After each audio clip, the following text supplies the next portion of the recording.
I want to welcome all of you. Thank you for coming. Many of us have anxiously awaited this evening to hear the proposal from the city, and I sincerely hope that it will serve the purpose of providing you with accurate information and clarity. So we have some presenters tonight. Where is everybody? Okay, so we've got Dr. Larry Marshall and Jim Wilson, who are council members. Mayor Dietrich is somewhere. Where is he? Out in the lobby. Anyway. Andy Wayman over here is our city manager.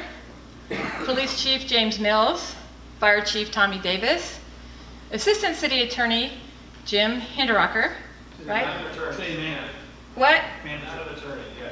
City manager. City manager. And Alan Taylor is the city attorney. Sorry, I kind of pictured them all like in a row. Did I miss anybody? Okay, I'm going to turn the evening over to these gentlemen who will present to you. I'd like to ask you to welcome them with respect and attentiveness and courtesy. And at the end of the presentation, there will be an opportunity for you to ask questions and make comments, but we're going to ask you to hold those until that point, okay? I'm ready. And also, I do have to say the meeting is being videotaped, as you can see. So if you have any issues with being on videotape, please be aware that it's being videotaped, and it will be made available to whoever it's going to be made available to. Will The it city be website. available to us? too? It'll be on the city website. Okay. Okay? Yeah, we Is want that to it? make sure we can have That's it. Well, I'm Andy Wayman. I'm the city manager, and we appreciate your attendance tonight. We're here to listen and to present what we think is some good information, and we come here with an open mind, and hope you will as well. And let me introduce first our two chiefs, Chief James Mills, who's our police chief, and Tommy Davis, who is our fire chief. They're in the uniform, you might have guessed. Together they have 55 years of serving our community and 30 years combined as chiefs. And so they're going to talk about emergency response and some other issues that we've vetted with the city of Fort Worth. Following the chief's presentations, Jim Hinderacher, who is not an attorney, he's assistant city manager, and he's actually a newbie. He's been here less than a year. He joined us from the city of Grand Prairie, but he's going to talk about a little bit about growth in our area and also talk about the emergency access bridge, what it would look like and what the design is, so you can see it. Following his presentation, Alan Taylor, who, back to the old trend of he's been city attorney for over 30 years, he will talk about an agreement that we're pursuing with the city of Fort Worth and TxDOT. Jim Hinderacher will kind of come back, circle back, and talk about just a few things about a path forward. Then we'll probably invite the council to add any comments that they want to add. We'll give the floor back to Alice, and then we'll answer questions and listen. So with that, I'm going to introduce our chiefs. Chief James Mills and Fire Chief Tommy Davis.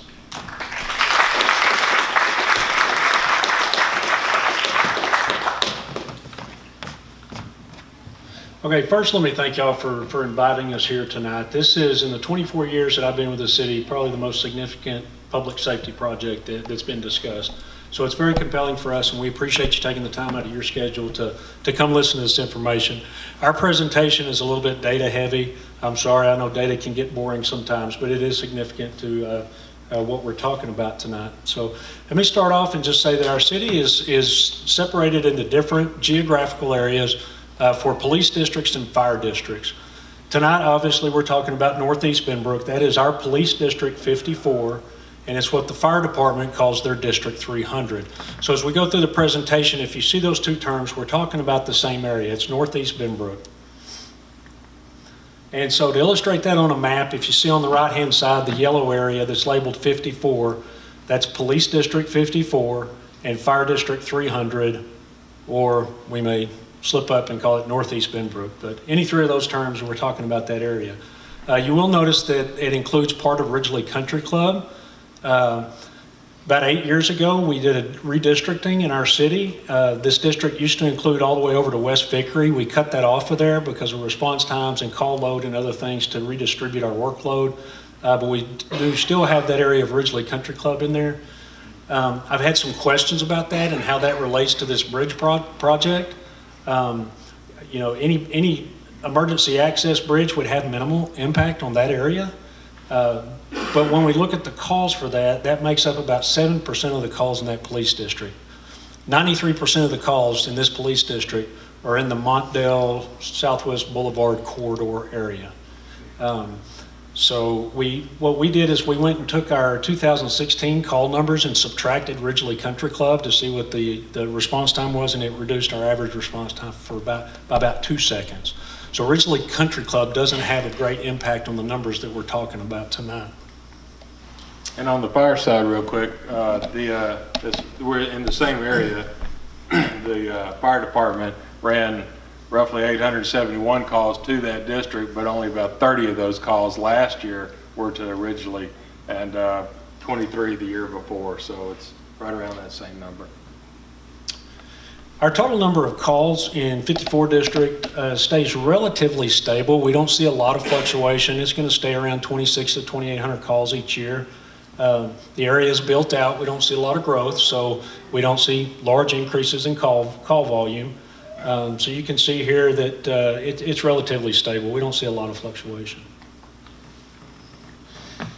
Now, calls that require police backup, you'll notice in this chart that in 2014 and 2015, about a third of our police calls required the officer to have a backup. And then in 2016, that number goes up significantly. It's about half of our calls.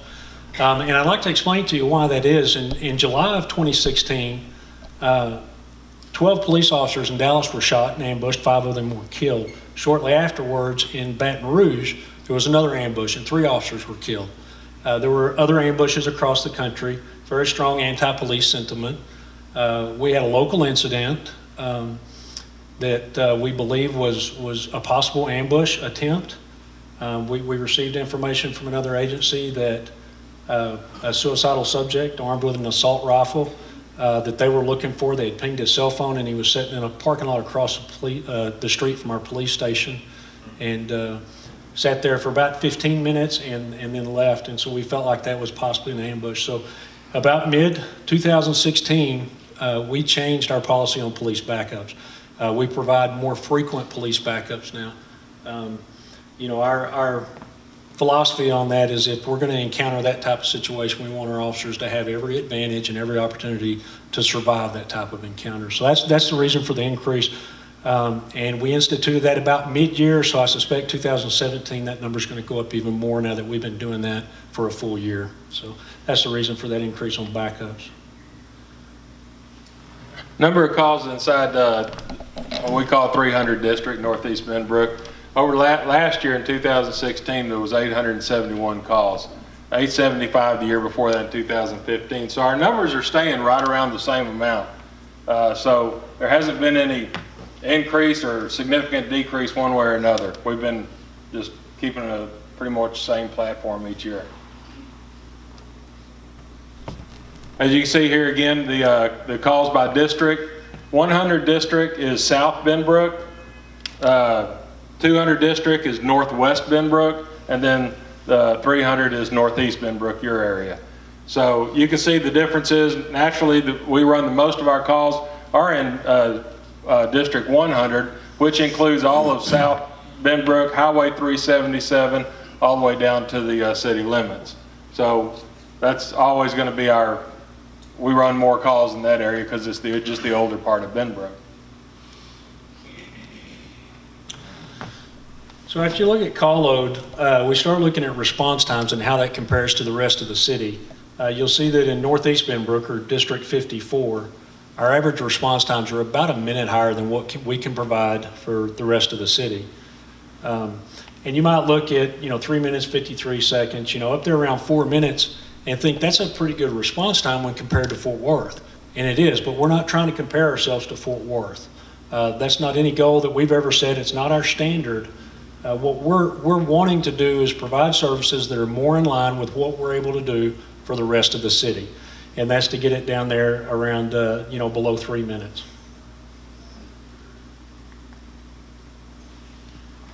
Also with the fire and EMS, I mean, our response time, as you can see, is 8 minutes. The rest of the city is 5 minutes and 10 over this last year, or actually this current year. Our overall goal is to try to get our response times to where we can get them closer in your area as to the rest of the city. As you know, the minutes count and everything that we do as far as EMS goes. And as we want to continue that, it's our goal for the EMS side to definitely reduce those numbers. And to us, 8 minutes is just not satisfactory. We want y'all to have the same service as the rest of the city. And then our average response times for a backup, that's how long it takes an officer to get a backup when he needs one. Run about a little over a minute higher for District 54 than any other district in our city. What's significant about this, that with the response time being longer and the backup response time being longer, is we're talking about geographically the smallest police district in Benbrook.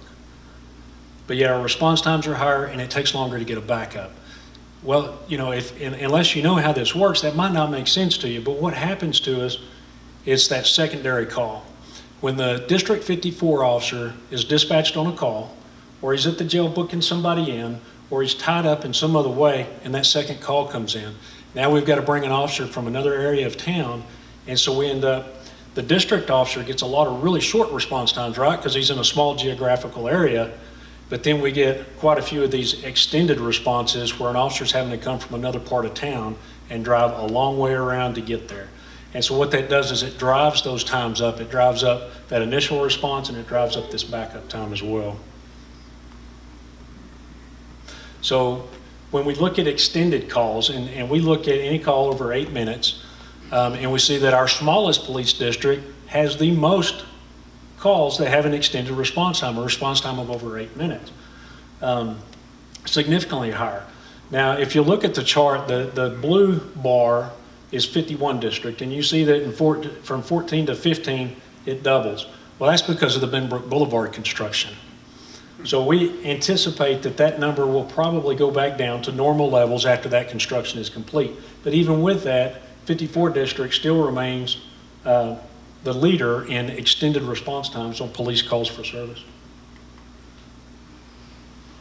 We basically did the same thing as far as it goes with the EMS. In District 300, you can see that the numbers are way higher as far as response times over 9 minutes. Again, we run into constant traffic when we're trying to leave Benbrook and go up to Bryan Irvin. We're constantly hitting the traffic, and when we get to Bryan Irvin, we come to a complete standstill, as I'm sure most everyone here knows. I mean, if you're exiting I-20 and they're backed up, especially right now, there's only one lane to turn left, that's it. We literally have to turn our lights and sirens off and wait for the traffic to clear. It's impossible to get through there.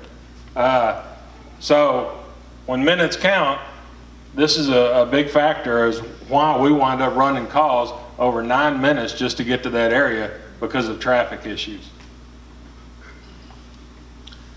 So to get an idea of how much of an impact an emergency access bridge would have for us, we did some driving tests.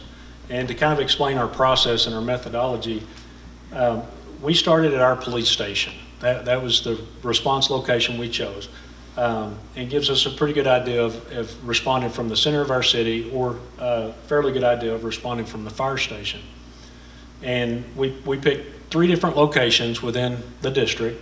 One was Mont Plaza, and we chose that because it would be a fairly quick place to get to, because when you jump off the highway, you land at Mont Plaza. If you come 820 and come up Southwest Boulevard, you land right there at Mont Plaza.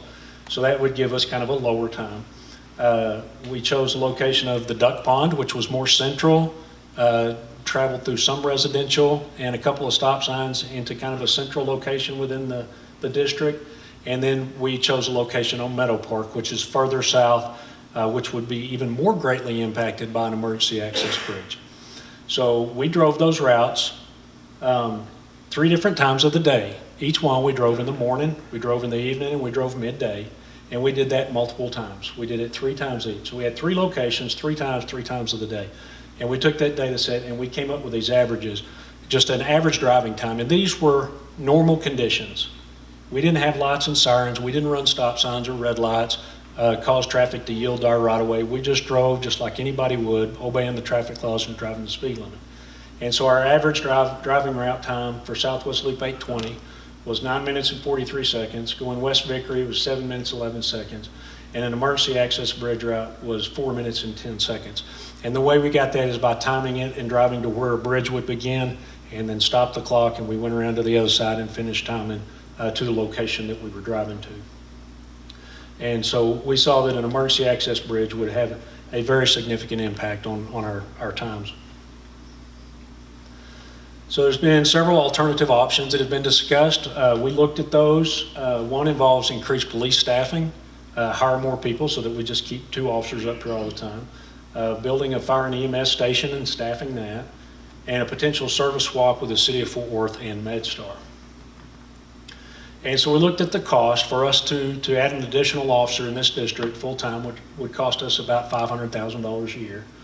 To build a new fire and EMS station would cost about $2.5 million, and then the additional personnel for that would be about $1.5 million. So initial startup cost of that would be about $4.5 million, and then it would cost us about $2 million a year in recurring personnel costs to staff and man and maintain that level of service. And so we looked at the service agreements with Fort Worth. We talked to the Fort Worth Police Department about the feasibility of them providing backups for our officers. They were willing to do that. And then we looked at the feasibility of implementing that type of an agreement.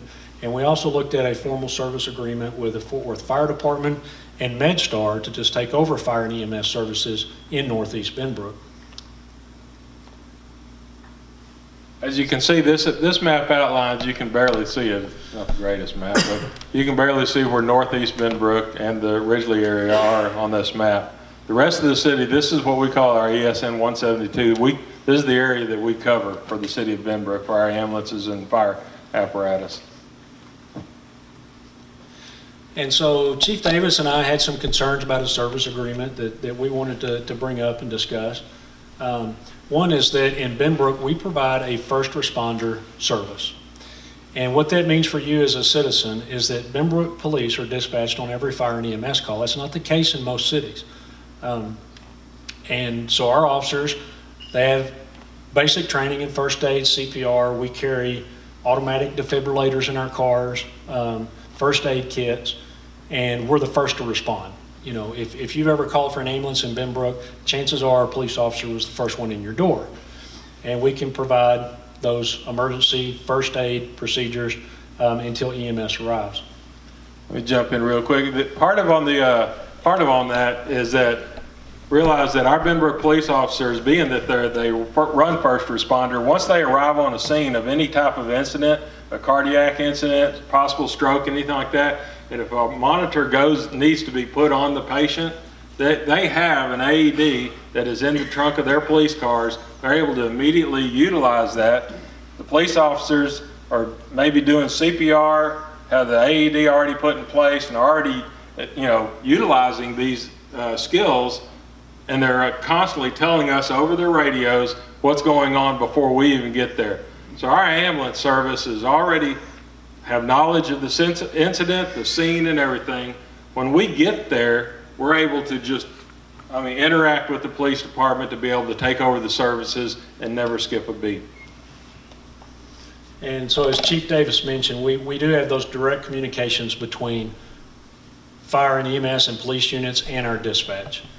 Under a service agreement, our dispatchers would not have that level of contact with the responding units. They would have to be in touch with dispatchers who would then relay it over the radio. And we believe that would cause significant delays in first responders receiving critical life-saving information. So kind of what Chief Davis said, we kind of have a seamless service to service where when our ambulance arrives on scene, there is no bump in the road. It is seamless. If they need to unplug our AED pads and plug into their machine, they can do it. We train with them, we work with them, we know them, we have the same equipment. It's all integrated. When if an officer expends any supplies, a CPR ambu bag valve doing CPR, or AED pads or gauze or anything like that, 9 times out of 10, it is restocked before that ambulance leaves the scene.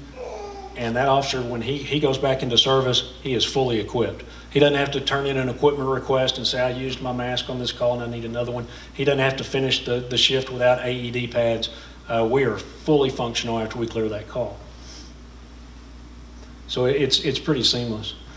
So we talk about our communication, and I want to illustrate that through a communications flow chart. This would be a typical call we receive in Benbrook, where a caller calls dispatch, and then dispatch has instantaneous communication with both police and fire, and we have communication between each other.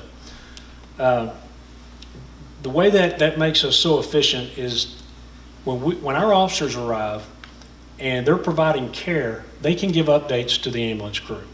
If we're on a cardiac arrest call and the person goes into full arrest, that officer can key up the radio and tell the ambulance, step it up, we're doing CPR. The ambulance knows it. It eliminates any lag or delay of that information being relayed. This happens frequently where we're working an accident, and for one reason or another, there's a better route that we need to bring an ambulance or fire truck into, and so we can direct them which route to go to get there, as opposed to getting stuck on the wrong side of the accident from where we need them. If we're bringing in care flight, if it's a stabbing or a shooting and we need to stage an ambulance, we have those instant communications to be able to tell the ambulance to do that, or the fire truck, whatever it may be. So under a service swap, we lose those direct communications, because now when that call comes into dispatch can radio their police unit, but they have to pick up a phone and call MedStar, or pick up a phone and call the fire department, or if it's a type of call that requires both, they got to make 2 phone calls. They got to relay that information all over again, and then those dispatchers have to relay that information all over again to the responding units. So now if the officer arrives and patient goes into full arrest, and he radios dispatch and says, we've started CPR, tell them to step it up. That information's got to go to dispatch, who now has to pick up a phone and call another dispatcher, who now has to pick up a radio and radio that to the ambulance. So you have the chance of information either being lost or unintentionally altered, depending on what type of information we're relaying back and forth through there. And we have no ability to talk directly to those first responding units. If we need to stage an ambulance, if the scene isn't safe, if we need to bring them in from a different direction, if we're bringing in care flight and we're trying to coordinate where we're going to set that helicopter down, all that stuff, we lose that critical communication from this to this. And even so much as just the other day when we had a working structure fire, before we even arrived on scene on our structure fire, the police department already radioed to us and told us exactly where the fire was in the structure, whether that it had already vented, there was open flames, heavy smoke. We knew everything about that fire before we even arrived on scene and pulled our big booster out to get started. And that just says a lot for the constant communication between our departments. So in working with Fort Worth about potentially having an agreement with them to provide backup for our officers, we wanted to know how long it would generally take to get a backup from Fort Worth. So we had an analyst at Fort Worth that pulled response times for the police districts that surround our District 54, because those would be the officers that would be responding as our backup if we needed them. And this is what they provided us. They said these were their average response times last year for the police districts that surround our District 54. You can see a priority 1 is a 9-minute, 29-second response time. Priority 2 would be 19 minutes and 18 seconds, and then priority 3 is over an hour. I think what's significant about this slide is to look at the number of calls, because the number of calls tells you that priority 2 is the majority of the calls. Most of the calls that we would call to Fort Worth for backup would be classified as a priority 2. And we'll talk about those priorities. So let's say we had an officer that pulls a car over and suspects the driver is drunk, and he calls for a backup. Fort Worth would say, okay, what priority would that be? Well, we have an offender, may have an offender who might be apprehended, so that's a priority 2. So most of the backup calls to Fort Worth are going to fall in this priority 2. That would be what we could expect from Fort Worth if we called them for a backup, would be a 19-minute and 18-second response time. And that's best case scenario. The truth is, our dispatcher calling their dispatcher, and then that dispatcher sending that information to the officer is time that we don't have if it's a direct Benbrook to Benbrook officer communication. An officer keys up, 52, head this way, I need a backup, is a lot quicker than our dispatcher calling Fort Worth dispatcher, sending that over the radio to a Fort Worth officer. And then that officer's got to leave his district and come into our city. So we think it would be probably well over 20 minutes as opposed to the 1918. And in Benbrook, we don't prioritize calls. We respond to all calls. You prioritize calls when you start having to hold them, and we don't hold calls in Benbrook. We have a policy, any call holding, the supervisor has to be notified immediately, and then our supervisors find a way to get to that call. We don't ever take one and say, well, that's only bodily injury sustained, so it's priority 2. We can just wait till we have time. We just don't do that. We are structured much differently. We're staffed much differently. We don't have to do that, and we don't do that. So all of our calls are pretty much priority 1 calls. We're going. So if we take Fort Worth's backup time of 1918 and compare that to our data, which our current ability to back officers up in District 54 is 6 minutes and 13 seconds. The average for our entire city is 4 minutes and 42 seconds. If you look at the average for the rest of our city minus 54 district, it's somewhere around 4 minutes and 20 seconds. I don't have that on here. And then with our driving times that we did to the different locations, we had it at 4 minutes and 10 seconds. So the Fort Worth backup is way outside of what we currently are able to do for our officers. Talking about a little bit about MedStar. MedStar is an excellent service, and we pride ourselves on being an excellent service as well. We've been in the EMS business since 1975 for the city of Benbrook. The difference is, for us, you take MedStar prioritizes, just like Fort Worth, City of Fort Worth PD does, they prioritize their calls. Life-threatening emergency, a cardiac event, that means a full heart attack, major accident with life-threatening injuries, gunshot wound, something serious. Priority 2 is a non-life-threatening emergency. You fall, you break your leg, you injure your back, something like, what I break my leg, I'm gonna think that's pretty serious myself, but priority 3, and nothing against MedStar, they just have their way of prioritizing, and I'm good with that. Priority 3 is non-emergency immediate response.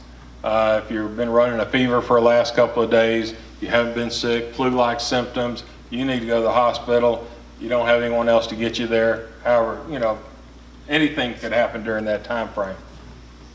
The difference is, in Benbrook, we don't care if you're having a cardiac event, we're coming. If you have a fever for the last 2 days and you think you've got the flu-like symptoms, but no one to get you there, we're coming. It's a priority 1 every time. We don't have priority 1, 2, and 3. We don't take time on the phone to ask. If you say your leg's broke, we believe you. We're coming. If you say you're having serious chest pains, numbness to your arms, we're coming as fast as we possibly can. We're not going to prioritize that. We're not going to decide how serious you're injured, how serious your pain is, what level it's at. We're going to come as priority 1 every time. This shows the average response times for Benbrook on their priority 1. It's a little over 8 minutes, priority 2, priority 3. Priority 3, as you can see, goes up to 10 minutes. Our standard is 8 minutes across the board. Like I say, we don't have priorities. We're taking a look at this. The rest of the city is down there around just over 5 minutes, and we're feeling like the emergency access bridge could do the same, maybe a little bit more than 5.1, but we could do real similar to the same. What that means in minutes, you look at this and you're saying, well, there's a difference. Minutes count. Minutes count. Every time you have a cardiac incident, minutes count. If you're if you have a cardiac incident, you know that you have 4 to 6 minutes. For every minute past that 4 to 6 minutes, you could have possibly up to a 15% deficit per minute. 1 minute, 15%. 4 minutes, 60%. It adds up quick. We don't want 8 minutes. We don't want 9 minutes. We don't want 10 minutes. We want 4 to 6. We want as fast as we can get to you in whatever incident it is. And that's what we're looking to do. We're looking to improve that time frame so we can get to you faster, so we can make a serious impact on that 4 to 6 minutes. In a lot of our discussions, I've heard people try to minimize the value of a minute. A minute doesn't mean much. It's not very long if you're waiting in a line at Whataburger. But if you're having a medical emergency, or if you're an officer wrestling a drunk in a bar ditch somewhere at 2 o'clock in the morning, a minute means a lot. Okay, so there's 2 routes for us to travel to 54 District or Northeast Benbrook. We have West Vickery to Southwest Boulevard or I-20 to Bryan Irving. And both of those have their own challenges. West Vickery has a train crossing. Now, we've never had any particular field in our CAD system to track train delays. But what we do have is a field for dispatcher call notes, where if anything unusual happens or any information comes up that they feel significant to the call, they can enter that in a call note section. So we did a search of our call note section for 2014, 15, and 16, and we found 180 times that dispatch made an entry that the officer had just advised them they were delayed by a train. 180 times that we found. Those are times where the officer actually keyed up and told dispatch, and dispatch felt it was important enough to put it in the call notes. So I suspect it's quite a few more, but 180 times. That's 60 times a year that an officer got on the radio and told dispatch they were sitting in a train while somebody on the other side needed their assistance. Now, I-20, anybody that drives I-20 in the morning or evening knows that that situation is not getting any better. The last couple of years, we've gotten to where we have very common congestion. It's just congestion. It's not traffic accident related. It's just related to the amount of traffic on the roadway. If you take Bryan Irving, you have 5 traffic signals along that route coming to the district. And both of these routes are outside of our city limits. Now, that's significant to us because we don't know what's going on those routes. If somebody has hit a transformer and taken out the power and all the intersections are flashing, we're going to be delayed. If there's a train, we're going to be delayed. So we won't know until we encounter that problem. If there's a lane closure or a water main break or anything that might potentially slow our response, we're not going to know until we get there because it's outside of our city. And so, we believe that the service swap is not a viable option. It's not a good option for us. And that an emergency access bridge would have a significant impact on our overall response times by creating a more direct route, and it eliminates those unpredictable variables. So with that, I thank you for lending us your ear, and I'm going to turn it over to Jim Hinderock. Thank you, Chief Mills, Chief Davis. Also want to thank Andy Wayman for the introduction. And I especially want to thank the Montdale HOA Association for allowing us to come and give this presentation this evening. My portion of the presentation, I'm going to go ahead and start with the emergency access bridge itself. As was mentioned, I'm the new assistant city manager for the city. I've actually been with the city since the first part of January of this year, so a little over 10 months. It's a great place to live and work. My wife and I have actually lived in Benbrook since 14, so we've actually been there a couple years and really enjoy the community. What I want to talk about this evening is really kind of the purpose, adding to what Chief Mills and Chief Davis said tonight, and dealing with the need for the emergency access bridge. We've got a lot of population growth that's taken place, not only in our city, but the surrounding community. We've got a lot of new development. And as a result of that, those response times that you heard those guys talking about are only going to get worse if we don't find a solution to that problem. I also want to talk about the elements of the emergency access bridge. We have some graphics. You may have noticed when you first came in on the back, there are some graphics there, some boards that you can take a look at as well. And then we have an animation of the emergency access bridge that I'll show you. As was mentioned by the chiefs, that we have 2 currently emergency access routes to Northeast Benbrook. Most of you, I'm sure, are aware we do have a fire station that's on Mercedes on the west side of Winscott, and our police department station is actually on the east side of Winscott on Mercedes. And so when they get a call, they're actually going out on Winscott, and they're either going up West Vickery route, and as was mentioned, there's an at-grade railroad crossing there that they may encounter a train. Myself, that's the route I took to this meeting tonight, and I did hit a train. So I had to wait for a few minutes there, and then ultimately down to 183 to get to the northeast portion of Benbrook. Their other route that they can take is I-20, hopping on the frontage road and then onto the interstate, getting them to Bryan Irving, and then through those 5 traffic signals that was mentioned to get up to 183 and ultimately into the northeast part of Benbrook. The thing that I really want to make note of is those are the 2 routes that we have to that part of our city. And traffic is just getting a lot worse, and I want to talk about why that is. Since 2010, when the last official census was completed, Tarrant County has increased by over 200,000 people. In just 6 years, we've had 200,000 people in Tarrant County, just over 11.48% in percentage change. Parker County, we've seen a lot of growth happening there as well, about 10% change. The city of Fort Worth, about 110,000 people. In just Fort Worth proper, and so about 15% change. And then if you go out further west to Aledo, Weatherford, down south Granbury, we're seeing a lot of growth that's taken place in those communities as well. And so those population numbers, I think, are just going to continue to grow. Some of the more significant developments in our area, probably most everybody's heard of the Walsh Ranch development. That's located to the west of Benbrook and Fort Worth. Really, it's on either side of I-30 and I-20. The Walsh Ranch development is about 11.37 acres in size. And the reason that's significant, the city of Benbrook is 12 acres in size. Square miles. I said acres, and yeah, there. Square miles. Thank you, guys. At least I had it right on my graphic. 11.37 square miles, Walsh Ranch, and 12 square miles in Benbrook. We're literally talking about another Benbrook just to the west of our communities, and the majority of those folks are going to be taking 20 or 30. I wanted to show this in terms of the number of single-family homes that are proposed in Walsh Ranch. We've got just about 15,000 single-family homes and about 8.8 million square feet of commercial. So there's a lot of development that's going to take place to the west of us. In the city of Benbrook proper, some of the development that's taken place, we have a new multifamily development that's proposed just south of 20 and west side of 377, kind of behind the CubeSmart, if you're familiar with that. The developer is looking at about 302 dwelling units as part of their first phase, and if this goes well, they may be looking at a second phase just to the west of that.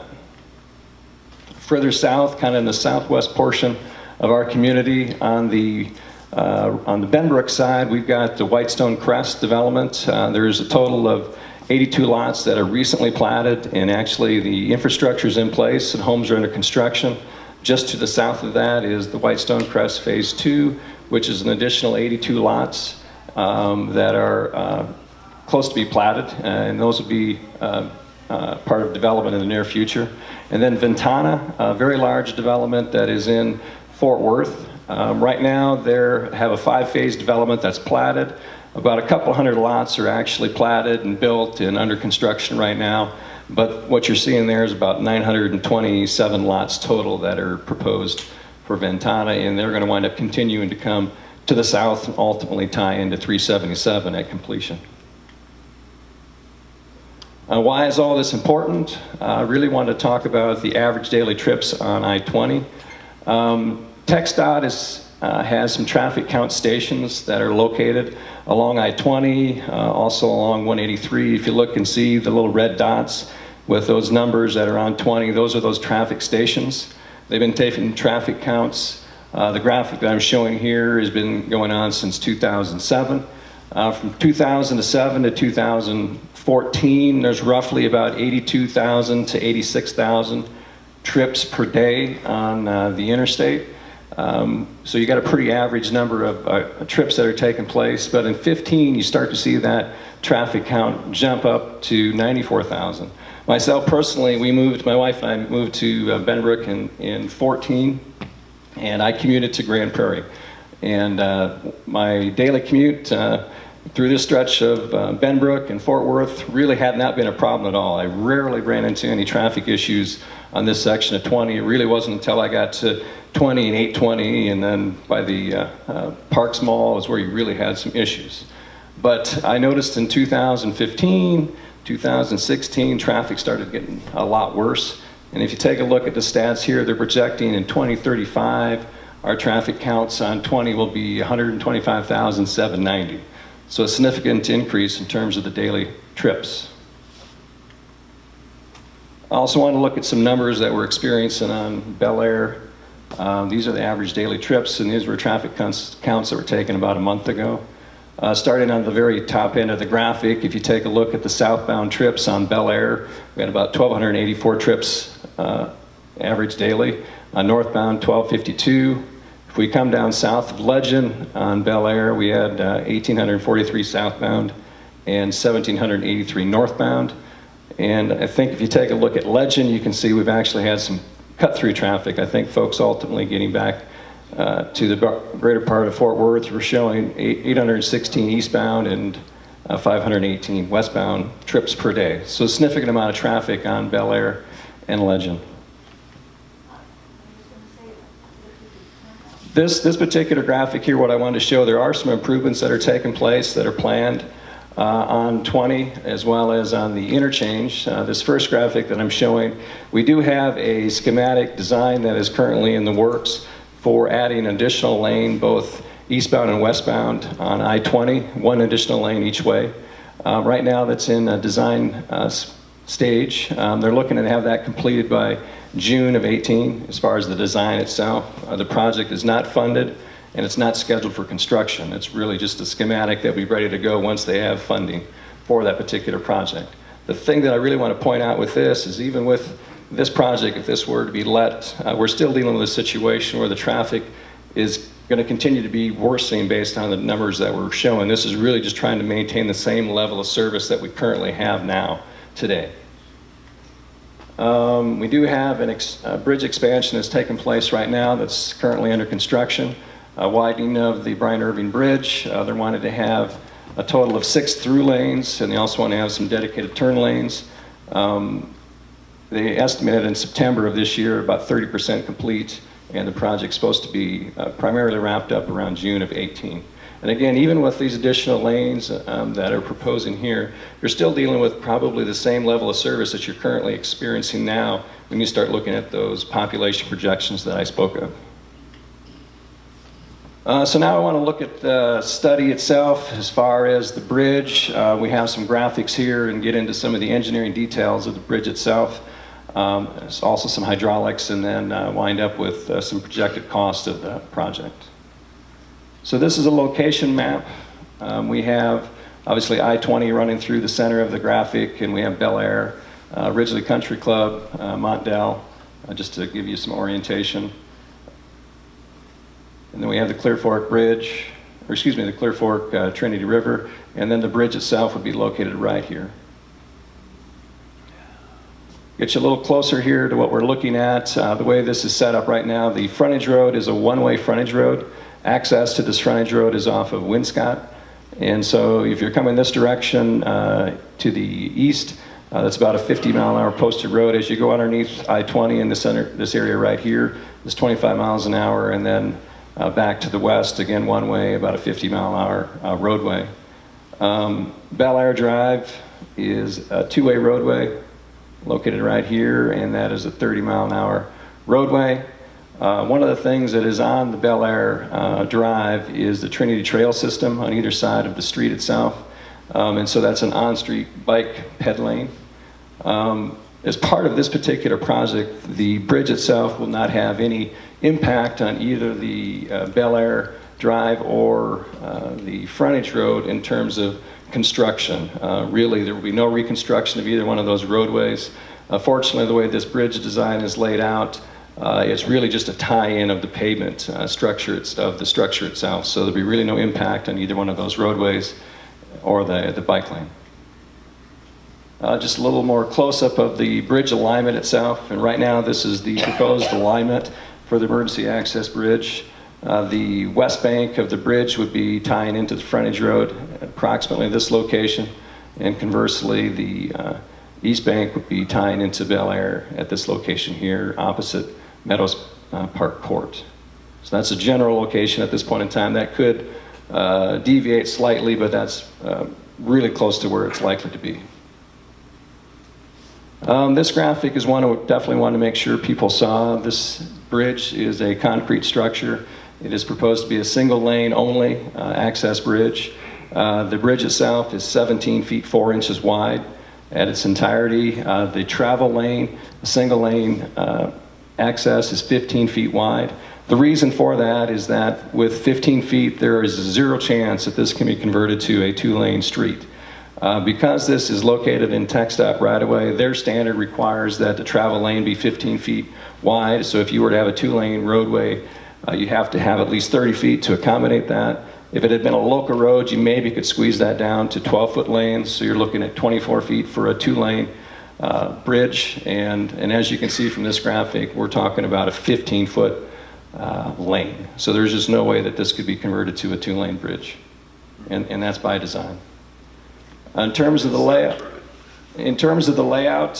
the project length from approach to approach is 325 feet. The bridge itself is 220 feet. And obviously it's intended to accommodate emergency vehicles only. The bridge itself would be restricted with motorized gates and a fence. We clearly do not want to have any other use of this bridge. Would not allow pedestrians, would not allow bicycle riders. Someone couldn't get on the bridge and do some fishing, those kind of things. You would be limited to emergency vehicles only, and only those vehicles and personnel would have access to the bridge. The bridge would also have a rail and a fence. Really, this is twofold. One is for aesthetics, just so it looks good, and the other one really is to aid the driver of these heavy equipment vehicles that is crossing the bridge. Because the lane is so narrow, there's some concern that they're going to have a difficult time just getting across the bridge, and they needed some visual guides to help them stay in the center of that lane.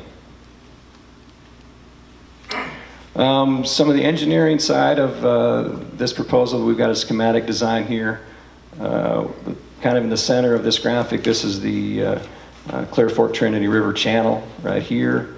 If you take a look to the either side of that, you see these blue lines. That is the topo lines that show in the banks of the river. If you go a little bit further out, you can see these lines here on either side, kind of a taupe color, or teal color. That's actually the extent of the floodway, and beyond that you do have some floodplain. The design itself is including some concrete riprap that you're seeing here, and they're also looking at some concrete here that would be pervious, that would allow for some vegetation to grow up through. And then the bridge itself, there's actually 4 different base elements to that, and those are located right here, supports. This is a profile of the Clear Fork River. The brown line that you're seeing is the river itself, and this being the river bottom or the creek bottom. This blue line that you see right here, that is the normal water line, ordinary water line. And then the next line up, this is the 100-year floodplain line, and this gray would be actually showing the bridge structure itself. So the bottom of the bridge would accommodate 100-year flows. There's just another graphic that shows that. The dark blue line that you see here, that's the normal kind of ordinary high water mark, and the lighter color is the 100-year flows. And again, the bridge itself would just accommodate those types of flows. Now, one of the things I want to point out with this graphic, the way the supports are set, they're actually outside of the normal high water mark, and that definitely makes a big difference when it comes to permitting to stay out of that normal high water mark. What I'm going to show you now, this is actually an animation that was prepared by Friesen Nichols, and it really gives a good graphic analysis of the bridge and with an emergency vehicle responding to an accident.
So that was the animation that was prepared by Friesen Nichols. The main thing that I really wanted to point out with this, when you take a look at it, kind of where the slide ends up here, is that with the natural vegetation that's there, this bridge is going to be very difficult to see from Bel Air. And I even think from the frontage road standpoint, it is really hidden by all the vegetation that's out there.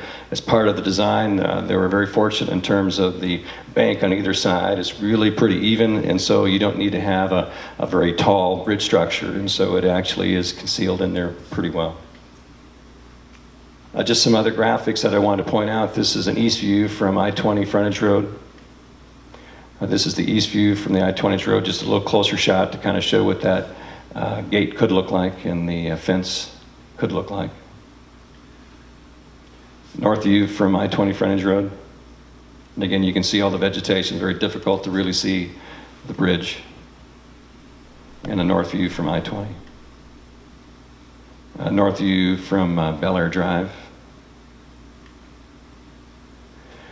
As far as the project cost and duration, the estimated cost is about $1.6 million. We're looking at about 30 months to complete the project, and that's from design, permitting, bidding, construction. From start to finish, we're looking at about 30 months is the time frame that we're looking at to complete the bridge itself.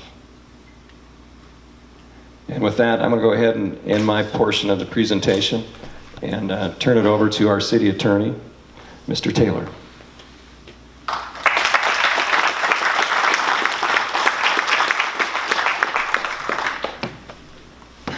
You know, the best part of the meeting is when the lawyer comes at the end, so it's the most frightening. This is a really unusual project, an unusual situation for a lot of reasons that you all are very aware of. I normally would not be involved in a project of this type. Quite frankly, we were a little startled. I got a phone call from the city manager saying, you need to attend a meeting with me and Mayor Dietrich. We have an unusual bridge problem and we're going to need some in-depth help. And I'm thinking, that's pretty peculiar. You build a lot of roads and a lot of bridges. You have the standard forms. Why do you need us out there? I arrive. We get locked in the conference room and the mayor says, we've got this problem.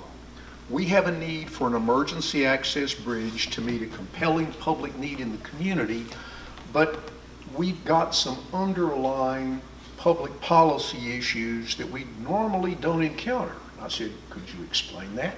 He said, yeah, it's real simple. The community is terrified that this thing could be turned into a 2-lane public access roadway that would divert traffic flows in the area and potentially cause some issues in the adjoining residential neighborhoods, and we need to keep that from happening. And I said, well, the obvious solution is build it only 1 lane in width, and then that physically can't happen. And he said, well, yeah, we're proposing to do that, but that still doesn't seem to have placated everyone. The fear is someday it might be widened, expanded, altered, or changed, and we want to be sure that can't be done. Counselor, tell us how.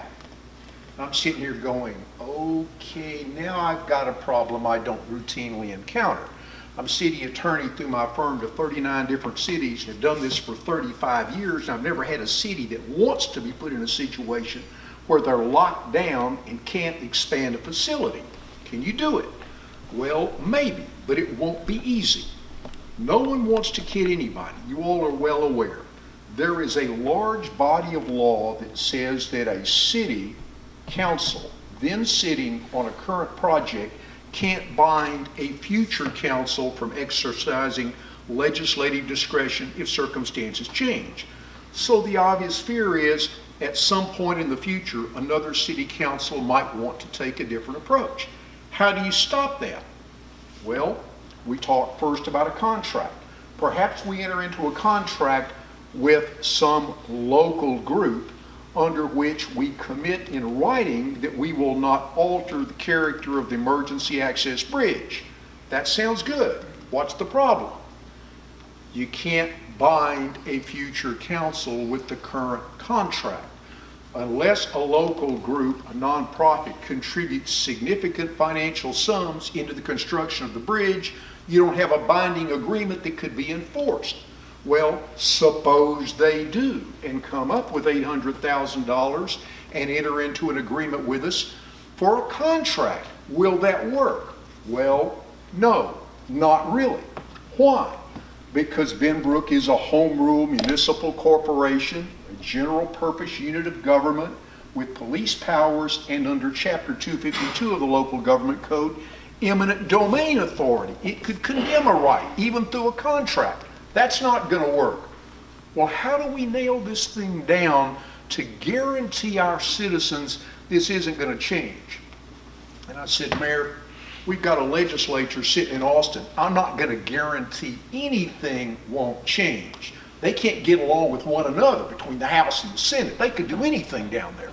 But give me a few hours and see if I can come up with something. So I trotted back with my bright young folks and we said, let's figure this out.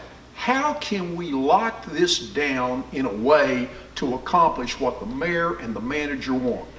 We want an emergency access bridge, one lane, that cannot realistically be converted to a dual traffic use for public purposes.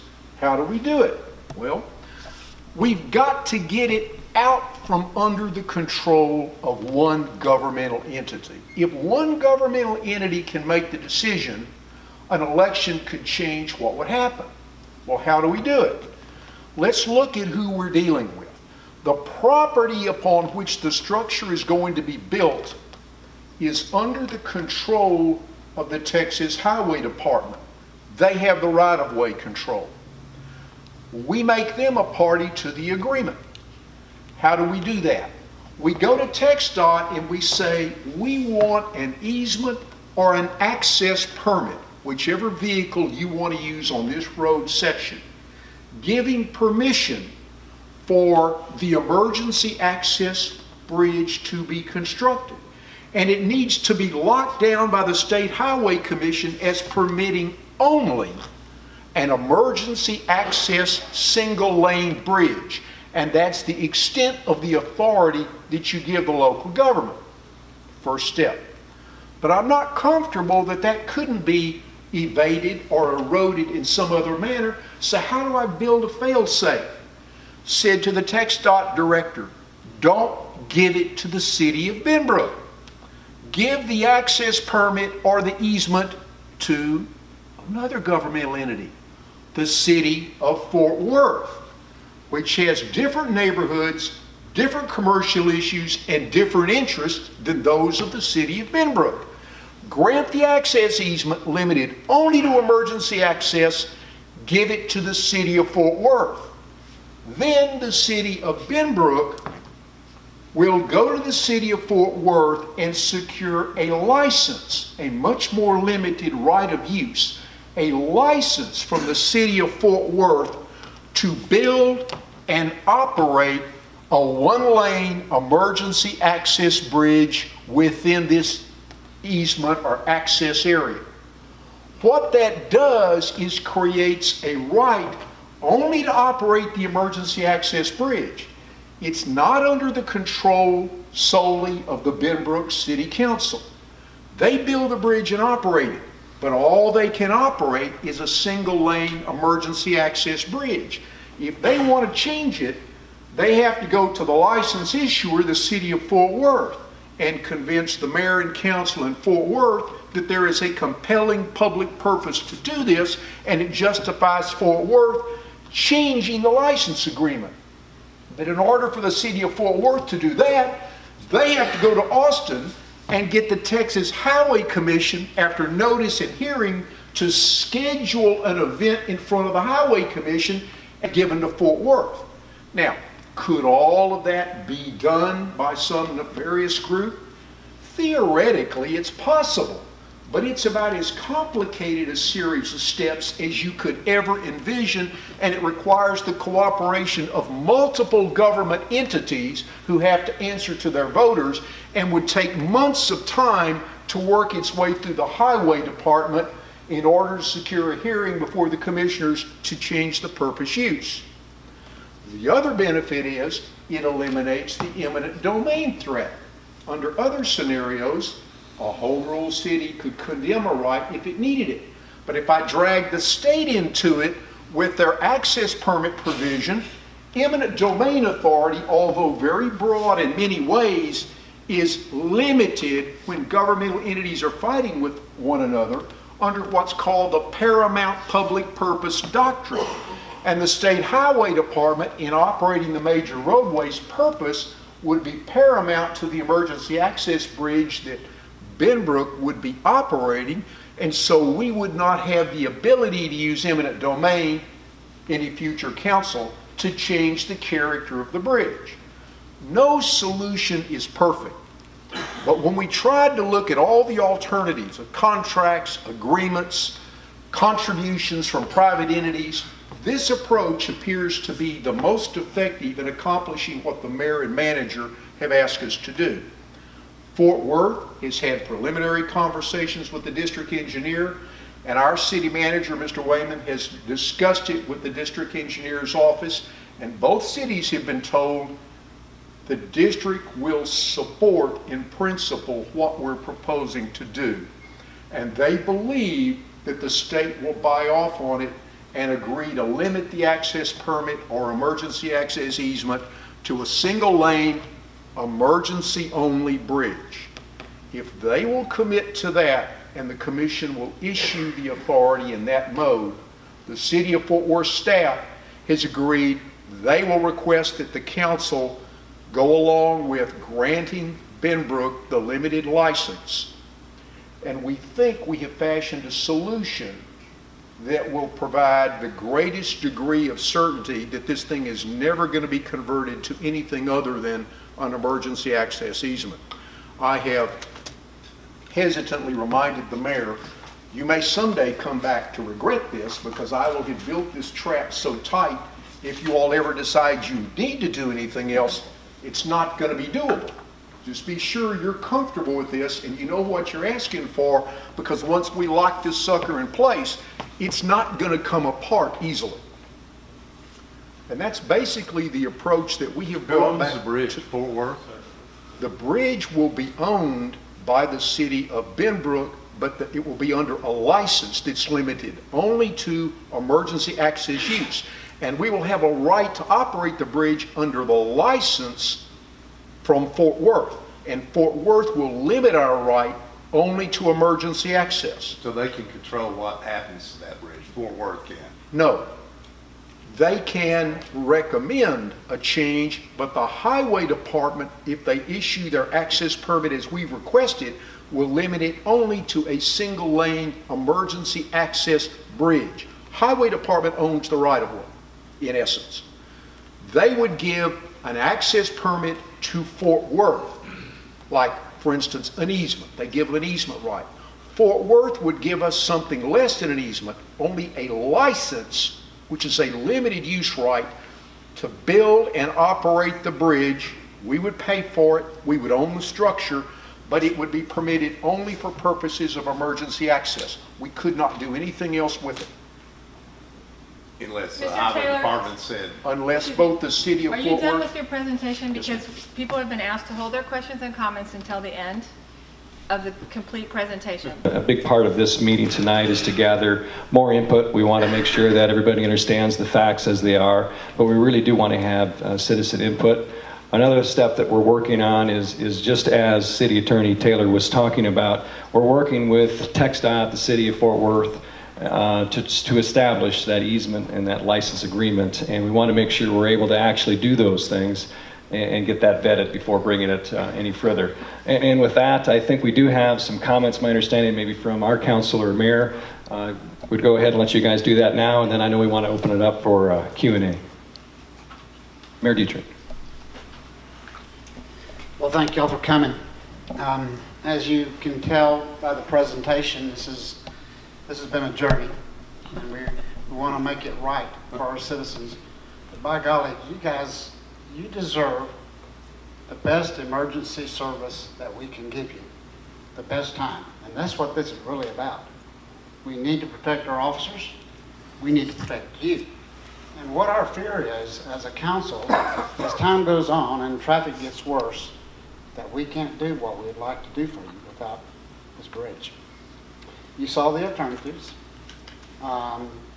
Economically, you see this is the best approach. Okay. We know you're going to have some questions. We know you're going to have some concerns. And we're here to listen to those tonight and be respectful of your concerns. At some point in time, this council will have to move forward or stop the project. We are 100% as a council in favor of doing this. There's not one council member that has expressed to me or the rest of the council that we should not do this project, because we see it as a valued asset for your community that we don't need to pass up on. We're afraid for you, if we pass on this time around, we're going to be down the road another 5 to 10 years, and we're going to be in a lot worse predicament than what we are right now. We feel like it is the time to move forward. You guys like to speak?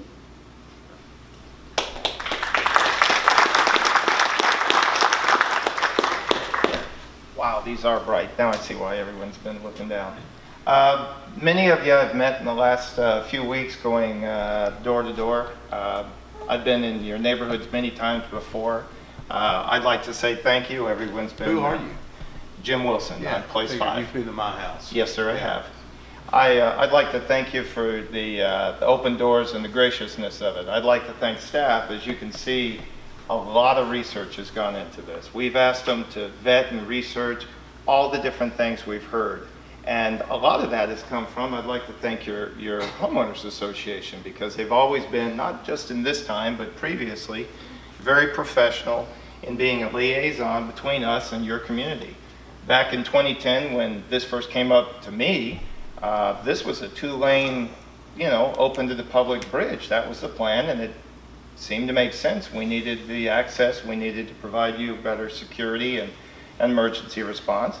And once we had that vetted and got the information and such, we brought it to your community, and your community very soundly said, no.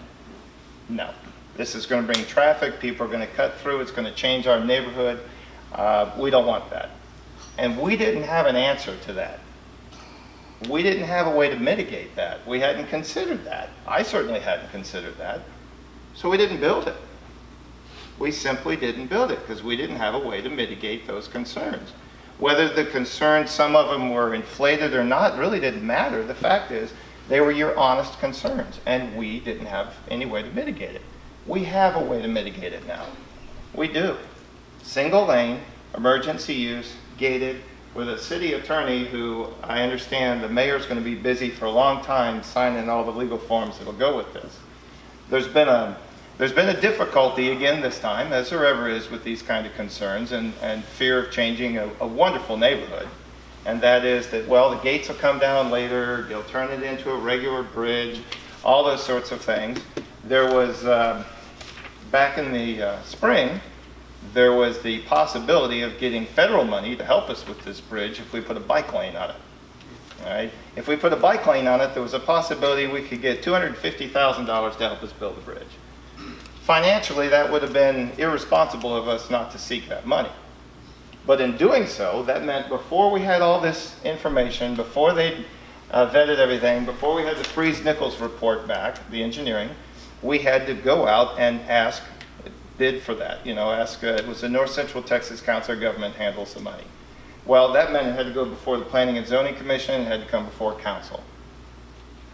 We didn't have the information about the bridge, but we had to go forward with that if we wanted to try to get that money.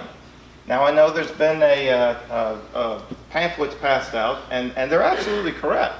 There was a Planning and Zoning Commission meeting where they had to vet this idea of the bike path on this thing, of this bridge that we had not even discussed certainly whether we'd bought and build yet as to this. And the Planning and Zoning Commission, I don't mean to get into all the details, but is made up of commissioners who are your neighbors. They're all across the city, they're volunteers, really smart men and women, but who serve on this, and they simply asked an obvious black and white question at the time, which was, why would you spend somewhere between $1 million and $1.5 million to build a bridge and not let the public use it? They didn't understand the concerns in your neighborhood. They didn't understand the background on this, and they asked that question, a viable question.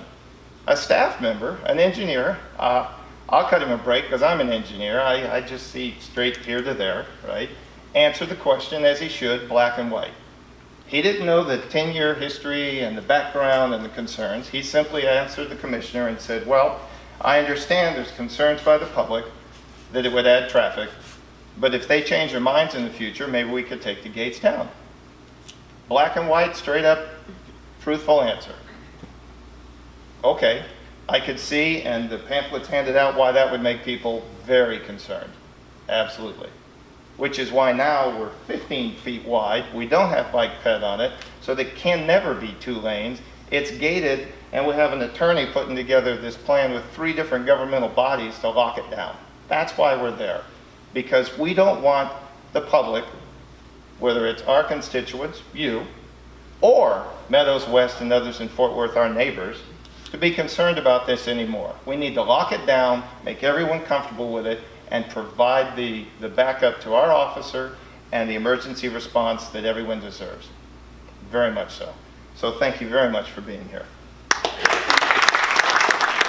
Again, I would just like to thank everybody for coming out tonight. I just want to make a comment before we get into questions. You know that the city of Benbrook has done extraordinary things for Montdale residents in the past. Whether or not you realize it or not, we have a park called the Pond. They have maintained that pond, dredged it, kept the level down. It's also used as a retention pond in the past. But many of you are new, you don't know the struggles that the Montdale residents went through with flooding on Crosslands and down Montdale Creek. But the Montdale residents who've been here a long time know all the complications that occurred in the past with flooding, of getting into people's yards and behind their houses. Every time it rained heavy, it'd come off City View and drain straight down Montdale Creek into Montdale. And the city of Benbrook paid a large amount of money, along with Montdale residents and a little bit from Fort Worth, to build that retention pond, the hole in the ground over in front of the long-term nursing home or assisted living place just to the west. There's a hole in front of it. And that's a retention pond for all of City View. So when the water runs off all that concrete and the buildings and everything, it doesn't flood our homes. I've had an employee who actually drove down my street and hit Crosslands and flooded their van during one of those rains. So that's how deep the water was. It went up to people's houses. City of Benbrook is taking this extra measure because you see the process of construction could take as long as 30 months. So in the budget that was allocated on the Capital Improvements Committee, it had a 2021 budget for this item. That didn't seem like that was a very near and soon in time frame, but really that's just year after next. That starts that budgeting time. So we're looking, if you decided to do it later, like the mayor said, we're looking that you could be in 2025 or closer to the 2035 when there are 200 and some odd thousand cars on the road. So emergency response is going to be more and more important as the time goes along. But I think that trying to get as quick a response to take care of any potential emergency that's life-threatening in our neighborhood is going to be very, very important. And this is why I think that this last few months have been very trying for everybody in this room, including city council and city staff, to put together this research and this presentation tonight. This was presented at the city council meeting the 1st of October, and it's a tremendous amount of information that professionals have gathered, who are professionals in their field, that you need to know. There's been a lot of misinformation, a lot of not so truthful scenarios passed around because people like to scare people. But this is more scarier than anything else. The fact that you could be sitting over here in your house burning down and it's going to burn to the ground in 10 minutes and you have no help with this access. Or you could be there with your loved one waiting 19 minutes for EMS to show up. And that's why this emergency access bridge is going to be very important in the future. You may not see the need now. Your family's healthy. Everybody is not using any stressful and risky activity. But City Council has agreed that this is something that our first responders need to protect them. We don't want any instance where we have a police officer that we would pay $1.6 million not to go to his family. We wouldn't ever want it to happen. Say, you know, we wish we'd have done this for him. We could have had backup. Or we don't want a fireman or EMS to show up and be unprotected in some scenario. That there are some areas in Northeast Benbrook that might be risky for that, doing EMS calls, because they don't know what's happened and the reason the person is injured or in need of care.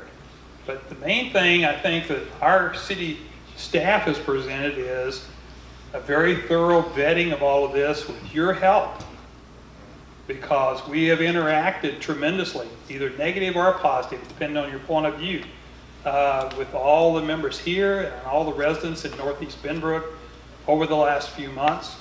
And I think that presenting this tonight, as it was presented to City Council about a month ago, is very important for you to understand why this is so important to you.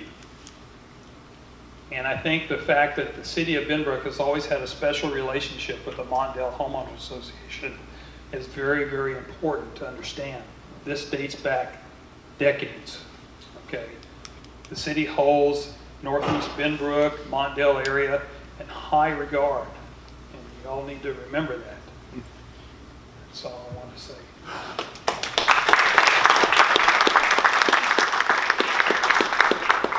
Thank you, Council Mayor. Excellent comments. At this point in time, we want to make sure that the entire staff that gave part of the presentation, Council, Mayor, as well as our City Attorney, is available to answer any questions that you may have. And so at this point, we're going to go ahead and take those questions and let the person that would be best to respond do so. Yes. My name is Don Scheidt, and I have lived in Montdale the longest of anybody here, 1963. And what I'd like to do is to show a quick hands of those that will go and say, yes, I vote for the bridge. Just quickly, about 2 minutes should it take over though. Hello? Y'all got a right hand? Are you for or against? No, I'm saying for the bridge. Yeah, I'm asking for a show of hands of those for the bridge as a result of your all conversation, of your I input. think we need to open this up to questions and comments, Don. That's really what this is for right now, is for people to ask questions, to get clarification, and to make comments. That number one right there, gathering public Right, input, right, and that is what I'm includes trying to do. I'm Kevin Gehagen. I'm the Vice President of the association this year. I'm going to take over this Q&A part because Alice is going to be part of the panel. If you have a question direct to the HOA, she's there to do that. So a couple of things real quickly. Alice, let me remind you that the meeting's being filmed, and so if you would please step to the microphone to ask your question. It'll be part of the public record on the city website. Come on. It will be. You got to roll over there, Kevin. We'll bring it to you, Jeff. All right, good, 'cause I got a lot of questions. Okay. We only have the building until 9 o'clock. So we don't have a whole lot of time. So in that spirit, this is about asking questions. I understand that you need a little bit of time to lay the foundation of your question, but we need to get to a question. So, 30, 45 seconds, let's get a question out so somebody else can have the floor and ask a question as well. I'm not quite ready yet, Jeff. And let's see, what else does she want me to add? At the end of this process, if you haven't had all of your questions answered because we're short on time, in the back are some index cards and some pens. If you would please write down your question and put your name on there, or you can do it anonymously if you want. But the card will probably become part of the public record as well. So when you step to the microphone, if you would please state your name and your address, so everybody knows where you live. And I would say that we should probably start with Don. My name is Don Scheit. I've lived in 3 Lombardi Terrace for 57 years, and we've seen a lot of come and go. And it is my opinion that there is some change for the good in this question. I'd like to see if that's right. By a show of hands, would you or would you not vote for the bridge as presented right now? Vote which way, Don? For or against? For the bridge. On the smallest first. Don, the questions are really directed to the panel. Okay, I'm The sorry. only ones that have a vote are 3 of these guys and their friends. We don't get a vote on this. We get a vote for our neighborhood. If our neighborhood doesn't want it, we don't want it. Okay, Don, you've got the microphone. Do you have a question of somebody up here? In other words, you're not taking my question? Which, I think you know, Kevin just answered that. Well, Don, there's not a question. The panel's here to answer questions about the presentation. I'm sorry. The panel is up here to take questions about the presentation tonight. Do you have a question about the presentation or anything to do with the No, city can help you with? I have put all my marbles in that one little Okay. deal. That should have taken about 25 seconds Yes, sir. and tell us a great deal. If we save time, we might want to kind of line up. Yeah, you might want to line up to say some time if you have a question. My name is Dan Miller. I live at 23 Montdale, in Montdale. Thank you very much for your presentation tonight, and thank everyone for being here. My question concerns the definition of the access. We talk about emergency access, and I understand that the police and the fire and the EMS would be the use, but I'm wondering if that has an expanded definition to include other things that may or may not be termed emergency, and if so, can someone like the mayor, for example, designate something an emergency, and then other groups like plumbers, contractors, fire, say there's a flood or a tornado or things like that where there is an emergency and you may need to use that bridge. Can it be expanded to include things like that? And I would not be against helping people, of course, if there's an emergency, but I would like to know if there is a definition. And the second part is, based upon your current statistics, approximately how many vehicles would you estimate would be crossing this bridge once it's complete, using today's numbers, or if you want to project out for 3 years? Thank That's a you. really good question. This is Andy. The answer to your second question is probably about 5. Between police, fire, and EMS, about 5 vehicles a day. Okay. We would not expand the use of the bridge in any way to anything other than fire, EMS, and police. It makes no sense for us to. Those folks will get in our way. The bridge is not wide enough to accommodate anyone but us, and we're the priority because that's why we're doing this. That's the answer. The mayor has a second answer to that question. Alan, correct me if I'm wrong, but usually in a contract, when there's questions like this, there's questions about a definition of what is emergency service. That is spelled out in the contract. Yes. And I think the answer probably could be given by Alan and telling you. Our plan right now is that we are going to all document in our 3-party agreement what the uses of the bridge may be. And they will provide emergency fire, emergency medical, and emergency law enforcement response. And the operators who can access the bridge will be those that have the Knox box comparable equipment to access the emergency gate. It will not be accessible for other purposes, not for administrative purposes, not for public works convenience to reach sites. It's only emergency response. That's what we're going to place in the agreement from the Highway Department and what Fort Worth will place in the license that would be granted to the city of Benbrook. And those will be the terms and limitations under which we will operate the facility. She's standing up there, Jim. I'm Barbara Williams, and I live at 14 Bounty Road East. My question is, once this would be implemented, I know it goes across the river, but then it just goes down Bel Air Drive. Is that the plan? It will do Bel Air Drive to get to where it's going? I mean, once it gets across the river, what street does it use? It's Bel Air Drive, I imagine? Yes, ma'am, just same as the others. Once it crosses the river, it would, I mean, the options either go left or right. Yeah. So, yes, Bel Air Drive. And there's not too many places, because my concern on this too is the noise.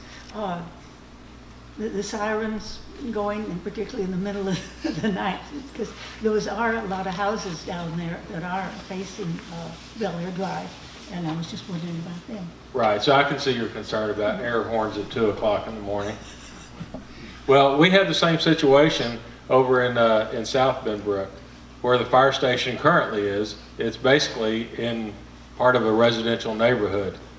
When we leave the fire station in the middle of the night, we don't on a regular basis, especially after say 10 o'clock at night, turn every siren and hit every air horn, because we understand that we're in a neighborhood area, residential, and we understand that families have children. Well, they have that path down, for people to walk on down on Bel Air Drive, and I was concerned about, children on there and any accidents happening. That's what was my concern on that. Sure, I understand. At the same time, and I agree with you, there's always that concern. However, when we respond in our ambulances and fire truck, we go through a school crossing on a regular basis. Benbrook Elementary School is just east of the fire station, and when it's 20-mile-an-hour school zone, even though we're going to emergency, we have to slow down, just like everyone else does.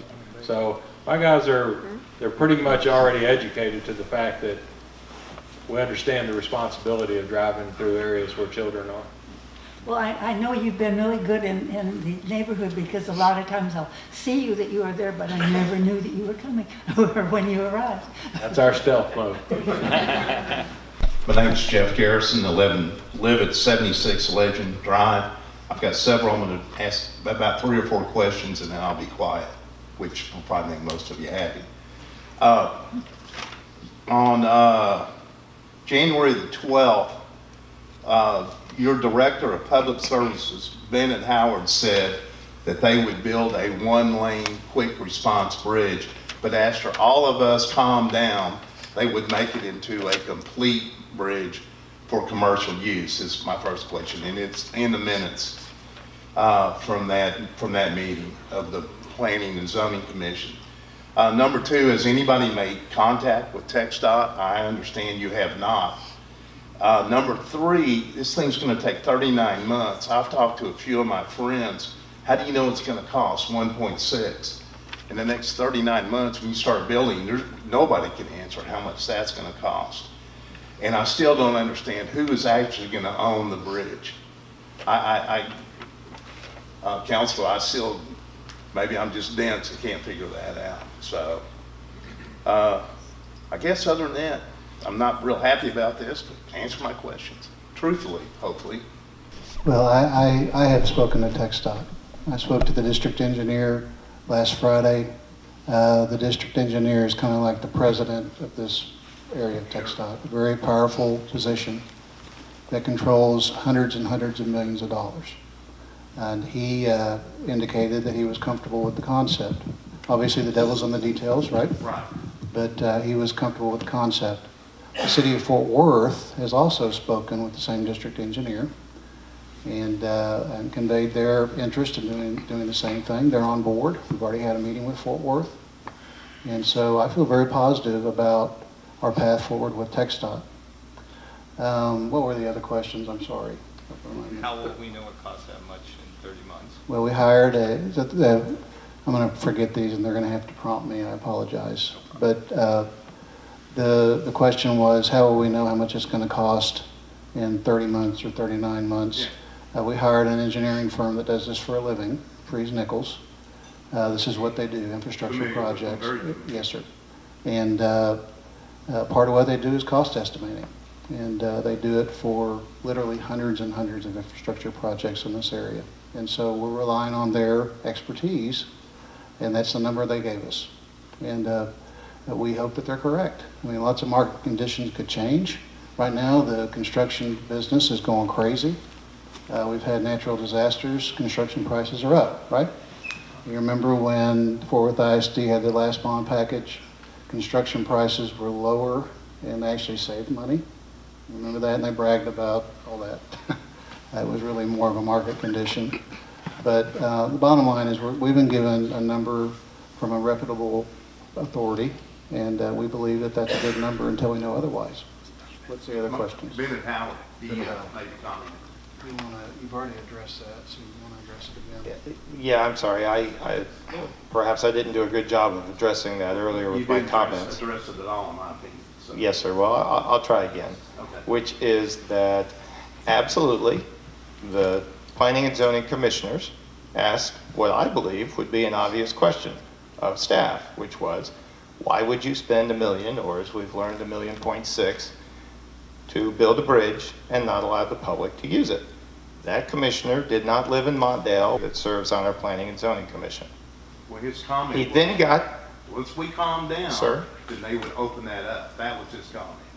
yes, sir. Jeff, That's you can't not both true. ask and answer the question. Let Sir. someone answer. That is not what he said. He asked the staff member, and the staff member, please understand, the staff member didn't do anything wrong here, okay? The staff member answered a black and white question with a black and white answer, which was, as he understood, there were concerns from the public there, but if those concerns went away, maybe we could take the gates down in the future. Now, certainly I'm paraphrasing, and you've almost all received the letter that shows exactly what those minutes are.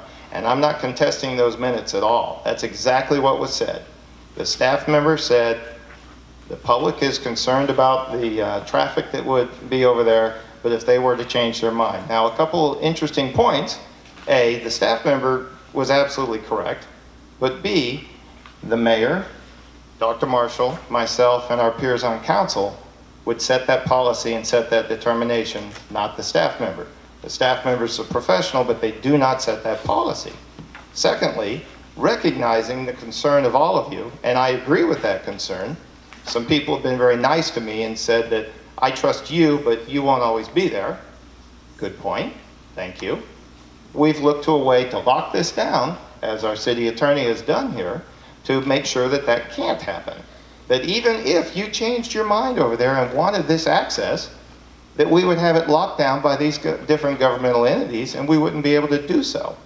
We're locking it down for that reason. This was not a consideration in the beginning. Neither was 15 feet. In the beginning, it was 21 feet this time, so we could put bike and ped there. The reason we've narrowed it down, the reason we've gone through the legal wrangling to come up with a way to lock it down, is to garner everyone's consideration and trust in this factor. Quite honestly, we've kicked the can about this bridge for many, many years. And it's time, I hope, that on our side of I-20 and on Fort Worth, our neighbors, that we can quit worrying about it and quit kicking the can. There was valid reason to be worried in the past. I mean, in 2010, the idea was a 2-lane bridge open to the public. But you know what? This homeowners association and your neighbors said, no, we're worried about traffic, we're worried about crime, we're worried about changing our neighborhood. We don't want that.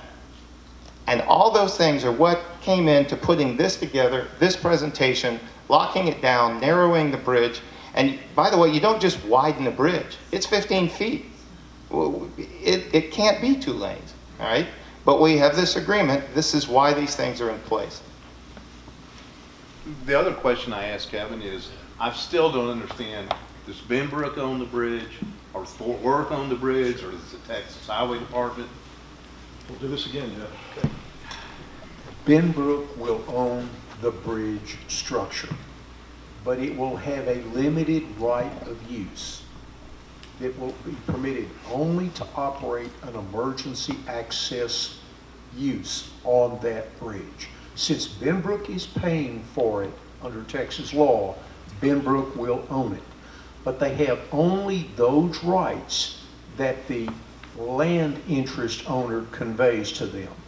The highway department has the use control.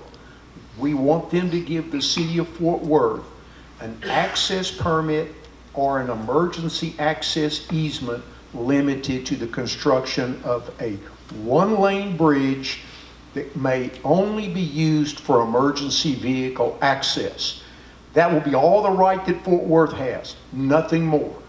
Fort Worth will then be asked to give us a license, which is a lesser right in real estate than the easement or the access permit, restating the only right Benbrook has is to operate an emergency access single-lane bridge accessible only to emergency vehicles engaged in emergency responses. But the title to the bridge will lie in Benbrook under Texas law because we are paying for it. So who controls the decision on that bridge? The Texas? The only decision we have, the only decision flexibility they have is to use it as an emergency access single lane bridge. Benbrook has no authority to do anything else at all. Neither does Fort Worth, unless TxDOT agrees to the Okay, change. thank you. Hi, my name's Michelle Santarelli, 5 Bounty Road West, and I've lived here with my family in Benbrook for about 2 years, and we have thus far been just completely happy with all of the police officers that we've communicated with, the city services that we receive, so good job there. In 2010, was the location the exact same location that the bridge was planned in 2010? Is this the exact same location? Or was it? We never even got that far. You didn't have a location? No, ma'am. Okay, so it wouldn't, the contract would not stop you guys, if in the future somebody changed their mind, could there be another bridge built south of the highway on the property that's owned by Casco land there? There's a little piece of land. No, it's not even It's something not that in you the guys city have of considered. Benbrook. Okay. And then have you guys looked at? I mean, I know you looked at the idea of doing a substation. I don't know where, but was that just ruled out? It's not. It's no longer an option. A substation, number one, we don't have we never had a particular piece of property that we had our eyes on. City of Benbrook doesn't own any land over there to build a substation on. The problem with the substation is the cost. Just buying the land and building a station would be $2.5 million. But the city- bridge is 1.6, and I guess I'm thinking, well, that's That's- only $1 million more. And considering the amazing, well, no, I'm just saying, I hear you. considering the growth and the, Right. the revenue, the tax revenue that's brought in by Northeast Benbrook. Sure. I mean, doesn't seem like a bad investment to me. I realize that there's also the additional wages and salaries for more firefighters and administrative people that work there. But it seems like at some point, those are going to be people that will have to be hired anyway. So I don't know, to me, it doesn't seem like a bad option to have a substation. And I don't know, I'm guessing that the same amount of due diligence was not put into the substation as the bridge. Maybe I'm wrong. I see you guys shaking your head that yes, it was. But it seems like that would be a very viable option to me. I would certainly support a substation that would service Northeast Benbrook. Is there a reason why that's not on the table anymore? Primarily the financial aspect of it, because like I say, it costs $2.5 million just for the fire station. Another $1.5 million just to hire the beginning personnel to run the fire station. So we're looking at $4 million real quick. And what would be the upkeep? Do you guys know what the maintenance and upkeep for a bridge would be? The ongoing upkeep of just the fire station would be $1.5 million plus. Well, what about the bridge? I'm just, because I know, I'm thinking as you guys are showing the video, I've lived in a lot of apartment complexes with those automatic gates, and they break a lot, and they're slow. And so I didn't know, what's the, did you guys look at what the maintenance for that bridge would We be? have not looked at the gates or anything like that for the bridge yet right now. We haven't got that far. The cost to maintain a structure like that is minimal. If we're talking about repairing a gate, we're talking about a few $1,000s. That asset is a 50-year substantial structure that's meant to survive the floods of the Trinity River. I mean, can you tell them how much an apparatus is that we would need there, the cost of the equipment? The cost of the equipment, fire truck, just a fire apparatus alone is the last one we purchased was $534,000. An ambulance today's cost is $245,000. So that's just the two pieces of ambulance to begin with. Which would be best to buy a Quint, which would be a 75-foot ladder truck. If you put a Quint over there, you're talking about $650,000 to $700,000. So the amount of equipment gets pretty close to $750,000 to $1 million real fast as well. Fire response, probably, let them have a police response, because they're still on the Right. other side of the river. Once you amplify that. Go ahead. See, we were just talking about it doesn't solve the police situation as well either. We're only solving the fire department portion of it. The police portion of it, I mean, to be able to hire police officers, excuse me, Chief Mills, I'm not trying to. He's next. Gotcha. Yeah, we'll let him. Well, I think when we look at the manpower issue, we have to think of it in terms of efficient deployment of manpower. For us on the police side, to have 2 officers in an area that small is not an efficient use of your manpower. That area is isolated from the rest of our city. An emergency access bridge opens it up to where somebody can run up there and back an officer up, and we don't have to keep 2 officers up there. It's the same thing on the fire side. Is it efficient to have that kind of equipment and personnel dedicated to an area that small? And so for us on the police side, it's not an efficient deployment of your manpower. It's a question of capacity. Right, you have 2 officers handling the same number of calls that 1 officer is handling in every other police district. So it's an accessibility issue for us and not a manpower issue. Paul, before you go, we are down to our last 7 or 8 minutes. So if you have a question, if you could please line up so we can try to get through these quickly before we run out of time, where everybody gets a question in. Paul? Thanks. I just want to make a comment and I've got a couple of questions. Name and address, please. Paul Gallivan, I live at 22 Bounty Road East. I've been there for about 28 years. The comment I have to make is that I'm very impressed with the communication that I received tonight. You know, in my type of work that I did, communication was important to me. And I feel like that the communication that I've heard tonight is something that should have happened a number of times ago. As the mayor said, you know, we have an issue, and I think the issue that those that are not here tonight could have been here to listen to the comments being made by our city leaders, would have maybe found a little bit more interested in the things that have been going around and so forth of this nature. And I've had an opportunity on 2 or 3 occasions to talk to Mr. Wilson. He seeks me out, I give him the time, and I feel like that I can trust him in what he tells me unless I find something else different. But I want to say that I appreciate the work that our firemen and our police force do. And I've been before the city council on several occasions just as a speaker to make a comment on the police and the fire, because I've been involved in some of the issues up in the Montdale area, especially on my street and below my street. And they've found them to be very efficient and respond very quickly on things that have happened. So I just want to say, in my perspective, this should have happened a number of weeks ago or months ago, and I shared my thoughts with Jim. I'm very upfront on things that I say. I don't go around the bush or anything else. And I'm just saying today publicly that I appreciate what you've done today. It throws a light on what some of the things that have been going on, because there is a problem in Montdale. If the mayor knows this, we're having this meeting because, and Don had a perfectly good question, not to vote here today, but how are you going to get the results from Montdale to whether or not they're for the bridge or against the bridge? This is something that has not been shared as a homeowner in our association. That's the reason why you got a lot of comments and questions from the homeowners in our area, because none of this has been shared when it should have been shared back months ago, as I told Mr. Wilson 3 or 4 weeks ago. If this thing would have happened back then, you probably wouldn't have had all of these things going up in the Montdale area.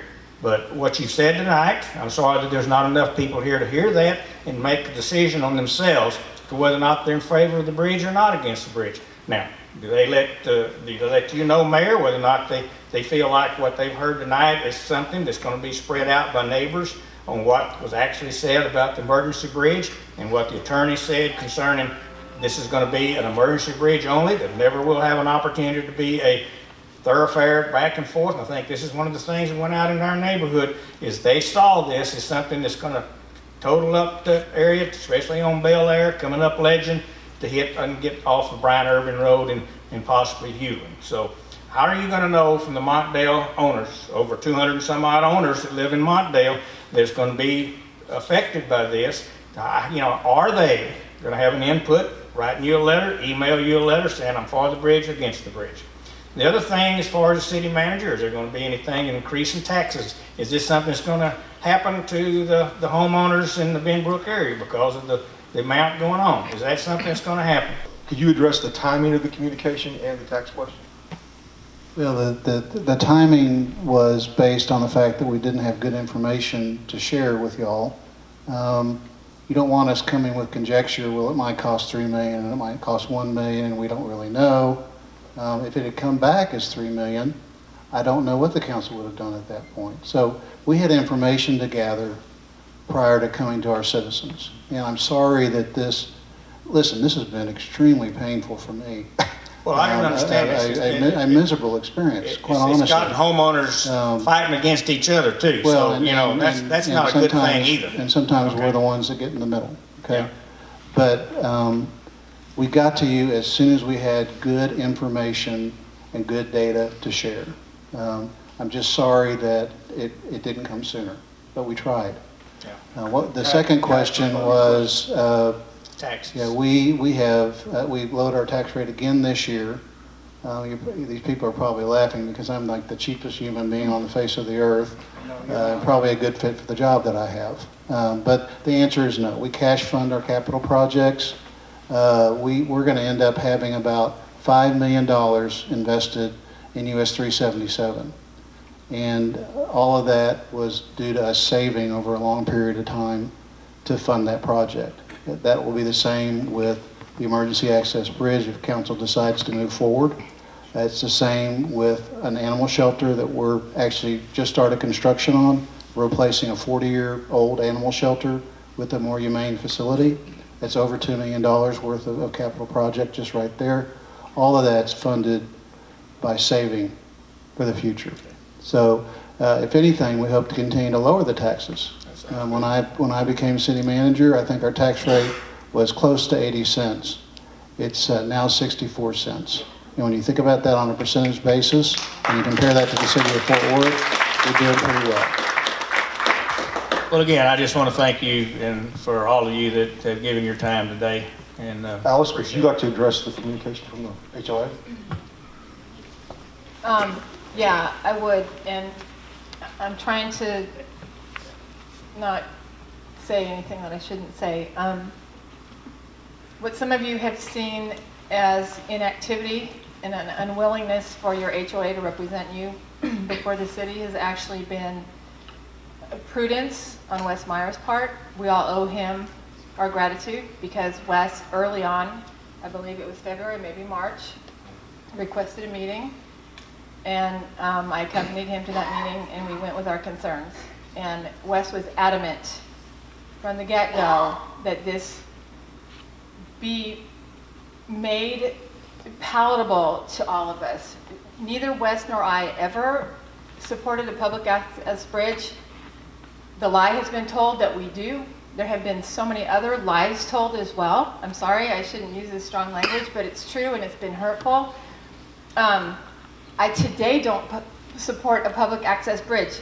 We don't want that. Nobody wants that, okay? But what we were willing to do is work with the city, tell them of our concerns, ask them to lock it down as they have done so effectively to assure us that 15 feet is not wide enough to make a public access bridge out of, okay? Is to get us faster emergency services. That was, I think, you know, and I don't know if I'm speaking out of turn, but I think that first meeting we were told 21 feet was the minimum. And Wes said that's not going to do it. It's got to be narrower than that, or people are going to think you can just paint a stripe down the middle. Wes was very, very specific in representing all of you and your concerns. And for that, his name's been dragged through the mud. And in the meantime, while we're waiting on the city, who's been very cooperative way back when, as has been told tonight, and then even through all of this process, as Andy said, they don't want to come to us with just half of the information or a third of the information. They were working on getting the information together. And that's all we asked, was that you guys be patient until it was all put together. And as soon as it was presented to the work session, we worked as hard as we could to get a date, a location, which I believe we've communicated with you in advance. You know, hang on, we got it, it's going to happen. And so this is where we are tonight. And this is as a result of the work that Wes has done and the work that these gentlemen have done and sacrificed so much of their own personal time to make this happen, to assure you guys that this is for our benefit, okay? I hope you can see that. And Don, I know you're talking about a vote. I know you want a show of hands. I'd like to ask you, are you convinced now that this bridge is a good thing? And will you be as adamant about telling your neighbors that this is a good thing for us as you have been about fighting it? It's going to knock you over. Yes.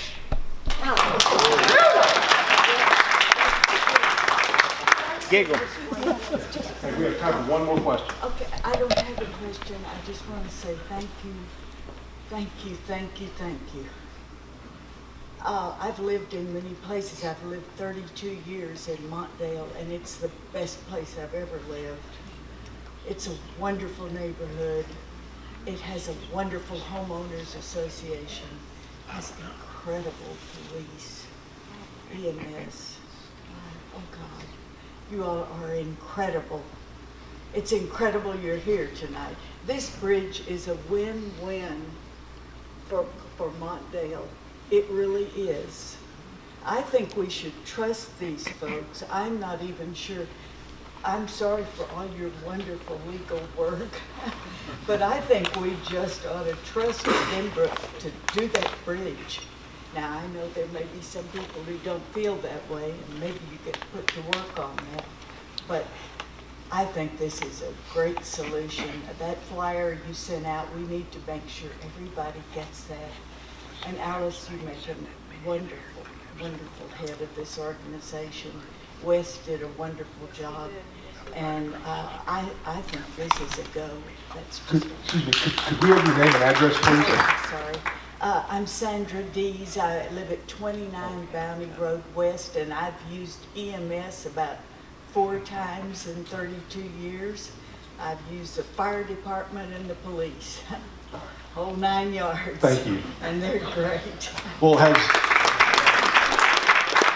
has been alluded to several times tonight, you know, for those of you who are somewhat new to the neighborhood, there is a long history of the council and staff and our association working collaboratively to solve difficult problems. Yep. Dr. Marshall referenced the flooding issue, and Don referenced the flooding issue. Together with those developers to build that big wall and put the wall of trees up there to mitigate the noise and that was a big deal. And as Alice has said, well, many people didn't know it. Wes Myers is in there fighting to get some of these changes made early on to make sure this will happen. So, you know, I've said for many years that Benbrook is geographically challenged, and this issue is a perfect example of that. It sounds as though the problem will only exacerbate through the years if council doesn't fix it. So, In that spirit of collaboration, I want to thank the mayor and the council and Mr. Taylor and the chiefs and Andy and your staff for working with us to try to improve these response times. We appreciate your time here tonight and all the effort you put into this so far. Thanks again for showing up.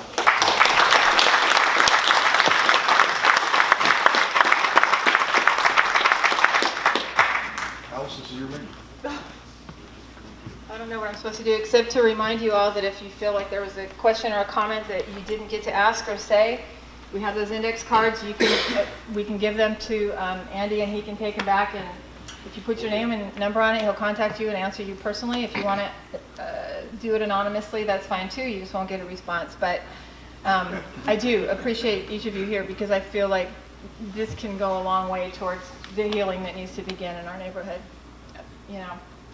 So, I don't know, do I have to adjourn? I think so.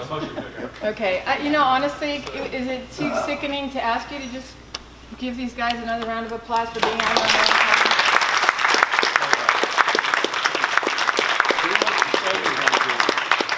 We got a lot of